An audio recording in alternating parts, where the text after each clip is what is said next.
अब हम लोग बात करेंगे गर्म पंथ के उदय के कारण क्या है। वो कौन सी परिस्थितियां हैं जिसमें गर्म पंथ का, एक्सट्रीमिज्म का उदय होता है, राइज होता है हमारे इंडियन नेशनल मूवमेंट में, उनको समझने का प्रयास करेंगे। थोड़ा विस्तार से इसको हमको देखना है क्योंकि मेंस में क्वेश्चन लिखने के लिए इसकी समझ होना बहुत ज़रूरी है। और वैसे आपको हर पहलू की समझ रखना है। हमने आपको स्पष्ट किया है कि अगर आपको मेंस में अच्छा लेखन करना है तो विषय के बारे में संपूर्ण ज्ञान होना ज़रूरी होता है। विषय के हर पहलू को समझना ज़रूरी होता है और जिस पहलू से आपका प्रश्न बनेगा उसको आप समझ सकें, उसके बारे में आप ठीक ढंग से लिख सकें, ये अच्छे नंबर पाने के लिए ज़रूरी होता है। यहाँ पर हम लोग बात करेंगे causes of rise of extremism के बारे में बात करेंगे, काजेज की बात करेंगे।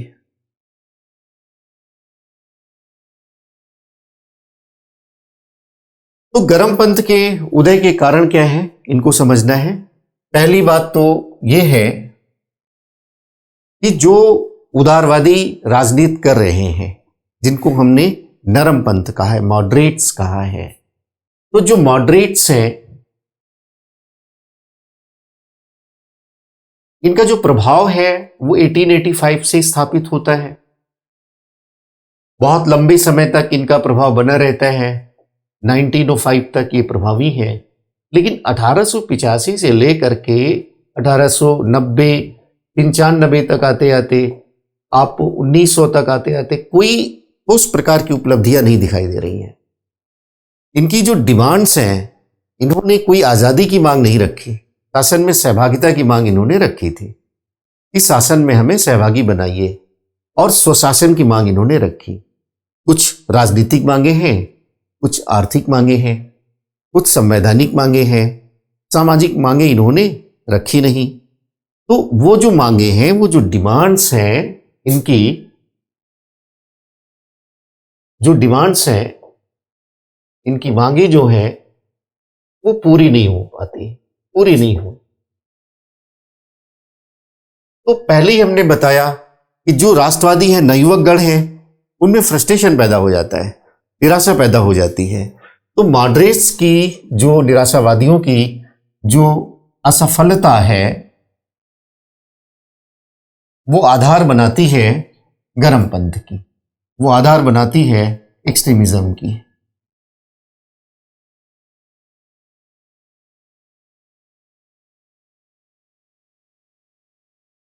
दूसरी बात आपको ये समझना है कि उस समय वायसराय जो है वो लॉर्ड कर्जन आते हैं। वायसराय आपके आते हैं लॉर्ड कर्जन, कंजर्वेटिव पार्टी से संबंध रखते थे। तो भारत के प्रति इनका जो दृष्टिकोण था बहुत ही संकीर्ण था। भारतीयों के प्रति, भारतीय राष्ट्रीय आंदोलन के प्रति ये साम्राज्यवादी दृष्टिकोण लगते थे। और साम्राज्यवादी दृष्टिकोण लगना तो सीधी सी बात है, जो उभरती हुई राष्ट्रीयता है उसका विरोध करना। उभरती हुई राष्ट्रीयता का विरोध करके ही आप साम्राज्यवाद के हितों को पूरा कर सकते थे। तो इनके जो कार्यक्रम थे, जिस प्रकार की पॉलिसी इन्होंने बनाई है, उसमें सभी पॉलिसियों में, चाहे सीमा संबंधी जो इन्होंने नीति बनाई, जो इन्होंने कानून बनाए, जो इनके समय में भूमि सुधार हुआ, अन्य प्रकार के जो कार्यक्रम हुए, सब में इन्होंने साम्राज्यवादी दृष्टिकोण अपनाया। तो कर्जन का जो साम्राज्यवादी दृष्टिकोण है,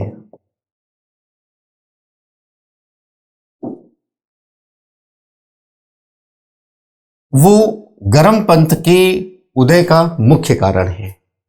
साम्राज्यवादी दृष्टिकोण होने के कारण इन्होंने राष्ट्रीयता विरोधी दृष्टिकोण अपनाया। राष्ट्रीयता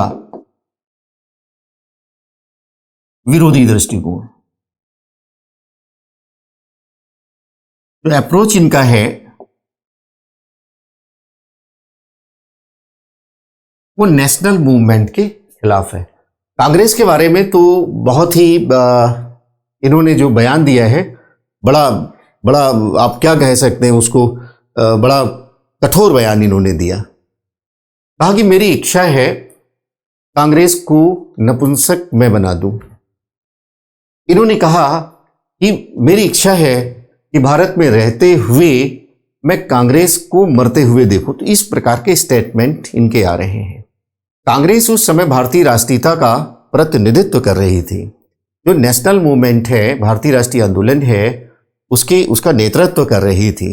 और ऐसी संस्था के बारे में इस प्रकार के वक्तव्य देना, इस प्रकार की बातें कहना, वो उनकी सोच को दर्शाता है, वो उनकी राष्ट्रीयता विरोधी दृष्टिकोण को दर्शाता है।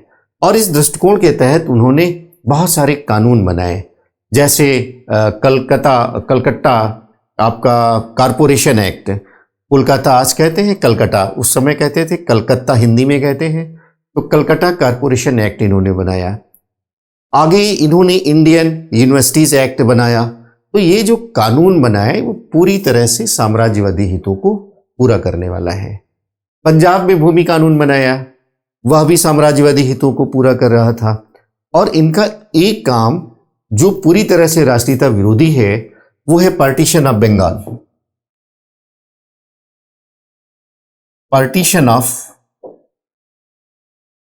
बंगाल 1905 का है। अब जो हमारे यहां नरमपंथ के लोग मांगे कर रहे हैं, आशाएं हैं, उनकी आकांक्षाएं हैं, वो पूरी तरह से मिट्टी में मिल जाती हैं, धूल धूसरित हो जाती है, क्योंकि कोई मांगे मानी नहीं जा रही हैं ठोस तरीके से। ऊपर से बंगाल जो राष्ट्रीयता का केंद्र है, उसको दो भागों में बांटने की योजना है पार्टीशन ऑफ बंगाल के माध्यम से। न केवल योजना है, बल्कि 1905 में उन्होंने लागू भी कर दिया।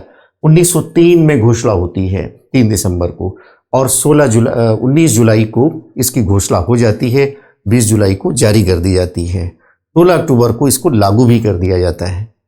अब एक और तो जो हमारे उदारवादी हैं, नरमपंथी हैं, उनमें निराशा पैदा हो जाती है। दूसरी ओर जो गर्मपंथ हैं, जो गर्मपंथी नेतागण हैं, उनको एक आधार मिल जाता है, आधार मिल जाता है और वो प्रभावी हो जाते हैं। तो आप ऐसा कह सकते हैं कि जो पार्टीशन ऑफ बंगाल का डिसीजन है, वो गर्मपंथ के उदय का एक मुख्य कारण है, एक प्रधान कारण है। इसके बाद आप तीसरी जो बात समझेंगे, वो है उस समय की बौद्धिक पृष्ठभूमि। मेन जो राष्ट्रीयता के संगठन स्थापित थे बंगाल में और पंजाब में और महाराष्ट्र में। तो मुख्य रूप से अगर आप बंगाल को देखें,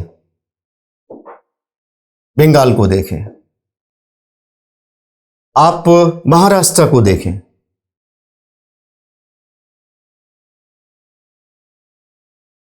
यहां पर जो है बहुत सारे इंटेलेक्चुअल्स हैं, वो लेखन कर रहे हैं, अपनी बातें कह रहे हैं, संगठन बना रहे हैं।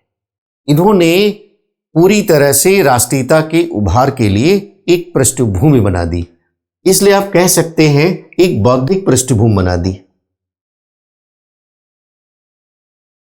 बौद्धिक पृष्ठभूमि, कोई भी कार्य आपको करना है तो विचार तो सबसे पहले आएंगे। अब विचार आएंगे, विचार के बाद ही कार्य होंगे। आपके जिस तरह के विचार होंगे वैसे ही आप कार्य करने वाले हैं, और जो कार्य करेंगे उसी से आपको परिणाम मिलने वाले हैं। तो बौद्धिक पृष्ठभूमि को थोड़ा सा समझने की जरूरत है। बंगाल में, महाराष्ट्र में ये बौद्धिक पृष्ठभूमि बनती है। बंगाल में आप देखिए, आपने बंकिम चंद्र चटर्जी का नाम सुना होगा, आप नोट कर सकते हैं। बंगाल में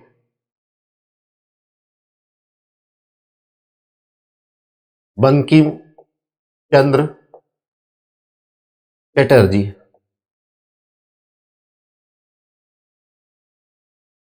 एक नॉवेल इन्होंने लिखा आनंद मठ, और वहीं से जो हमारा राष्ट्रगीत है वंदे मातरम, वहीं से लिया गया है।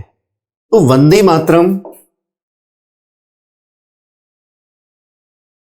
वंदे मातरम के रचयिता हैं।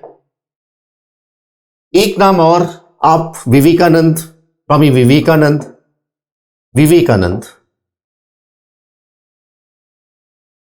स्वामी विवेकानंद रामकृष्ण परमहंस के नाम से उन्होंने संगठन स्थापित किया उनके शिष्य हैं और वेदांत दर्शन के एक अद्भुत जानकार थे स्वामी विवेकानंद सर, स्वामी विवेकानंद जी। और ये अद्भुत जानकार थे। अब वेदांत दर्शन तो मानव की एकता की बात करता है, यूनिटी ऑफ मैन की बात करता है, और वहां पर है ही अयम ब्रह्मास्मि तत्त्वमसि सर्वम खलु इदम ब्रह्मम, यानी पूरी संसार, पूरे मानव जगत की एकता की बात करता है। और ये राष्ट्रीय आंदोलन के लिए एक प्रकार से सामाजिक आधार को तैयार करने के लिए जरूरी था। राष्ट्रीय आंदोलन हमारा ठीक ढंग से चले, इसके लिए सामाजिक एकता, राष्ट्रीय एकता का होना जरूरी था। लोगों में अपने देश के प्रति प्यार होना ये आवश्यक था। अपनी संस्कृति के लिए प्यार होना ये आवश्यक था। अपनी भाषा को लेकर प्रेम होना ये आवश्यक था, और अपने धर्म से भी प्रेम होना ये आवश्यक था। इन लोगों के कार्य से ऐसा कुछ हो पाता है। आप महाराष्ट्र में देखिए, महाराष्ट्र में एक नाम आप उसको लिख सकते हैं, विष्णु शास्त्री चिपलुलकर। विष्णु शास्त्री चिपलुलकर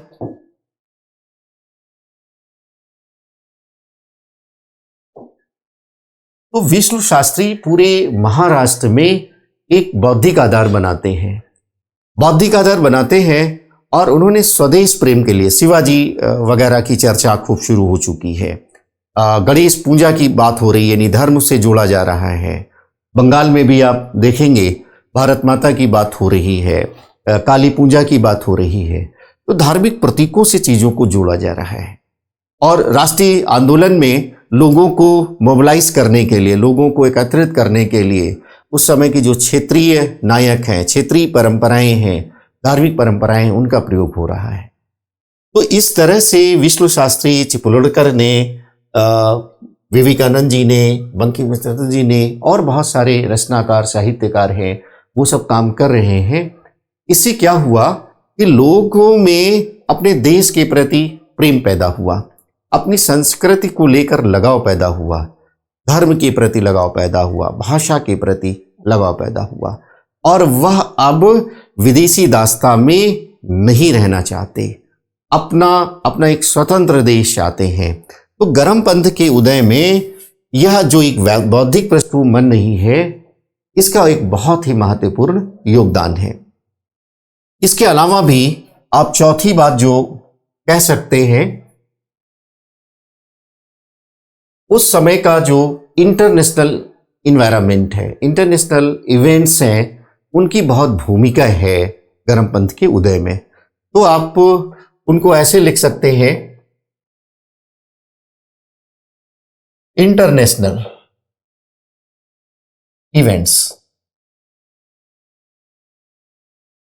अंतरराष्ट्रीय घटनाएं हैं, और वो अंतरराष्ट्रीय घटनाएं भारतीयों को, विशेषकर उस समय के नवयुवक वर्ग को प्रेरणा प्रदान कर रही हैं। जैसे एक घटना है जापान के उदय की, 1868 में वहां की जो मेइजी शासन है उसकी समाप्त हो जाती है, और राइज ऑफ जापान, अब जापान का उदय होता है।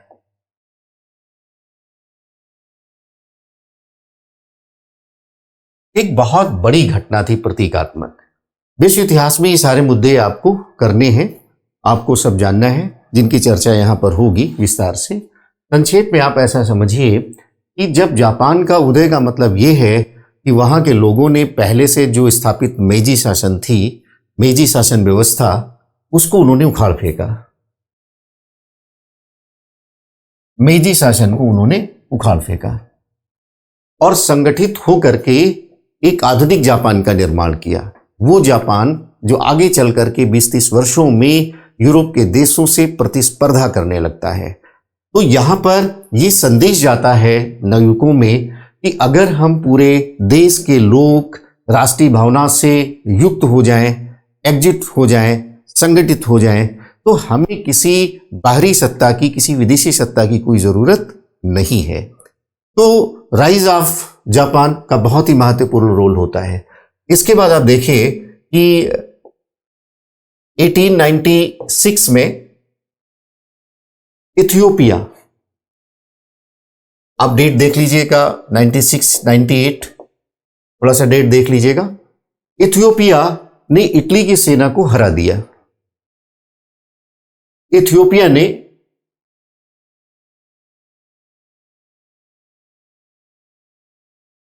इटली को हरा दिया, इटली की सेना को पराजित कर दिया। इटली यूरोपीय सेना है, इथियोपिया अफ्रीकी देश है। और आगे चल करके 1905 में 1905 में जापान ने रसिया को हरा दिया, रूस को हरा दिया। रूस हार जाता है, इटली हार जाता है। बहुत बड़ी घटना है, बहुत बड़ा संदेश था नवयुवकों के लिए। अब यह संदेश जाता है, एक मान्यता थी पूरे विश्व में, यह मान्यता थी कि यूरोपीय शक्तियां अपराजेय हैं, उनको पराजित नहीं किया जा सकता है। लेकिन जब इथियोपिया जैसे देशों ने हरा दिया इटली को, जापान ने रूस को हरा दिया, तो ये जो मिथक है वो टूट जाता है। और ऐसा भाव आता है राष्ट्रवादियों में कि यूरोपीय अब इनविंसिबल नहीं है, अपराजेय नहीं है। उनको अगर राष्ट्र के लोग एकजुट हो जाएं, संगठित हो जाएं, तो उनको पराजित किया जा सकता है। तो इस घटना का, इन दोनों घटनाओं का बहुत बड़ा रोल हो जाता है। एक और है दक्षिण अफ्रीका की घटना है, बोअर युद्ध का, बोअर वार का है, बोअर युद्ध 1899 टू 1902 की घटना है। दक्षिण अफ्रीका से संबंध रखता है, साउथ अफ्रीका से संबंध रखता है।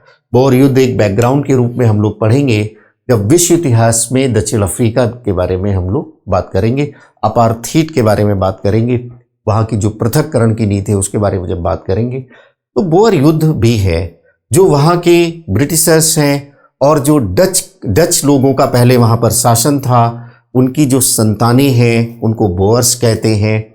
तो इस बोअर युद्ध का जो प्रभाव है वो भारतीयों पर पड़ रहा है। इसके अलावा आयरलैंड की घटना है। आयरलैंड में ब्रिटेन से स्वायत्तता के लिए लोग एक स्ट्रगल कर रहे हैं। आप उसको भी एक प्रकार से, अब फ्रीडम स्ट्रगल तो नहीं, लेकिन बाद में चल के फ्रीडम स्ट्रगल के रूप में तब्दील हो जाता है, एक भावना फैली हुई है। रूस की घटना का पहले ही हमने उल्लेख किया है।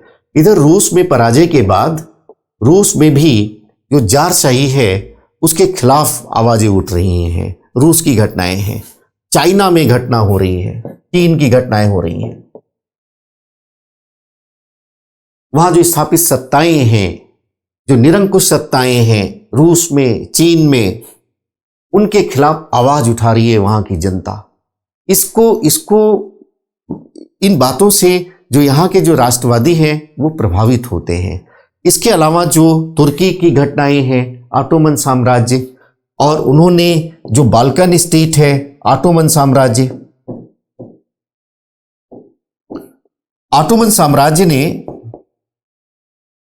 जो बाल्कन राज्य हैं, यूरोप के बाल्कन स्टेट्स हैं, जो बाल्कन राज्य हैं, इनकी मुक्ति के लिए जो प्रयास किया है उसका भी बहुत प्रभाव पड़ रहा है हमारे जो उभरते हुए नवयुवकों पर।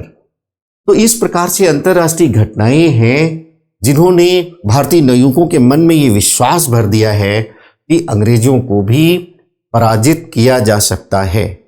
इन घटनाओं ने ये विश्वास भर दिया है कि यदि हम संगठित हो जाएं, एकजुट हो जाएं, तो हम स्वयं अपना मार्ग बना सकते हैं, स्वयं देश को एक आगे प्रगति के पथ पर हम ले जा सकते हैं। तो इस तरह से हम लोगों ने ये देख लिया है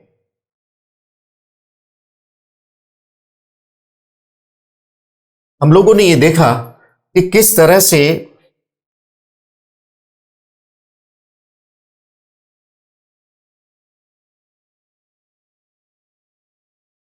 काजेस में कौन कौन सी घटनाएं हैं वो हम लोगों ने देख लिया है कि मॉडरेट्स हैं, उनकी बहुत ठोस प्रकार की उपलब्धियां नहीं हैं, तो गर्मपंथ के उदय में सहायक होता है। फिर हम लोगों ने देखा किस तरह से वायसराय कर्जन का दृष्टिकोण कैसे योगदान कर रहा है। फिर हम लोगों ने ये देखा कि बंगाल और महाराष्ट्र में विशेष तौर से जो बौद्धिक पृष्ठभूमि बन रही है, और उसके बाद में हम लोगों ने देखा कि जो अंतर्राष्ट्रीय घटनाएं हैं वह किस प्रकार से भूमिका निभा रही हैं। अब क्या है कि भारतीय राष्ट्रीय आंदोलन में जो नरम पंथ हैं उनकी रेलेवेंसी कमज़ोर हो रही है, उनकी भूमिका कम हो रही है, उनकी बात नहीं सुनी जा रही है, उस प्रकार की उपलब्धियां नहीं हैं, और यहाँ तक कि अंग्रेज़ों ने उनके विचारों को महत्व नहीं दिया, उनकी मांगों को महत्व नहीं दिया, और बंगाल विभाजन भी कर दिया, बहुत सारे कानून भी बना दिए। अब जो हमारा राष्ट्रीय आंदोलन है उसमें एक ठहराव है, एक ठहरा हुआ है, कोई बहुत प्रगति नहीं हो रही है। 20 साल हो चुके हैं कांग्रेस की स्थापना को, 1885 से लेकर के 1905 में बंगाल विभाजन हो रहा है। अब ये जो गैप आया है, गैप इस बात को लेकर आया है कि राष्ट्रीय आंदोलन को कैसे आगे बढ़ाया जाए। इतिहास में हमेशा एक चालक शक्ति होती है, इतिहास अपने आप में बढ़ता है, आगे बढ़ता चला जाता है, और इसको आगे बढ़ाने के लिए कोई चालक शक्ति होती है।